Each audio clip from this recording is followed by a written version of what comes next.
இந்த டைம் நம்ம birthday Sunday வந்தது ரொம்ப ஹாப்பியாவே இருந்தது. ஏன்னா செல்வாவும் வந்ததுனால இன்னைக்கு சண்டே அப்படியே ரொம்ப நாளைக்கு அப்புறம் சர்ச்சுக்கு போய் எல்லாருக்குமே சேர்த்து ப்ரேயர் பண்ணியாச்சு. எனக்கு இன்னைக்கு கொஞ்சம் ரொம்பவே ஹாப்பியா இருந்ததா, அதனால ரொம்ப நேரம் ப்ரேயர் பண்ணிட்டு அங்கேயே உட்காந்துட்டு பக்கத்துல அப்பத்தா வீடு இருக்காங்களா, அவங்கள போய் பார்த்துட்டு அதுக்கப்புறம் தான் கிளம்புனோம். வர வழியிலே சென்னை வழியில கொஞ்சம் திங்ஸ்லாம் வாங்க வேண்டியது இருந்தது. இன்னைக்கு நல்ல சரியான பசி. காலையில உளுந்தங்கஞ்சி தண்ணி குடிச்சிட்டு போனோம். அக்கா வீட்லேருந்து வாரேன்னு சொன்னாங்களா, ரொம்ப நேரம் வெயிட் பண்ணோம். அவங்களும் வர டைம் ஆயிடுச்சு. நாங்க சாப்பிட்டுட்டோம்.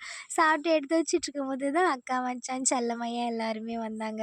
நம்ம வந்து இந்த வருஷம் பர்த்டே வந்து கேக்லாம் வெட்டணும், பெருசா கொண்டாடணும் அப்படிலாம் எந்த ஒரு விருப்பமுமே இல்ல. செல்வாவ மட்டும் தான் நான் எதிர்பார்த்தேன். "நீ மட்டும் ஒரு நாள் வா பாப்பா, சர்ச்சுக்கு போயிட்டு புடிச்சத சமைச்சு சாப்பிட்டுட்டு தூங்கி எழுந்திரிச்சுட்டு ஊருக்கு போலாம்" அப்படின்னு. அதனால யாருக்குமே சொல்லல.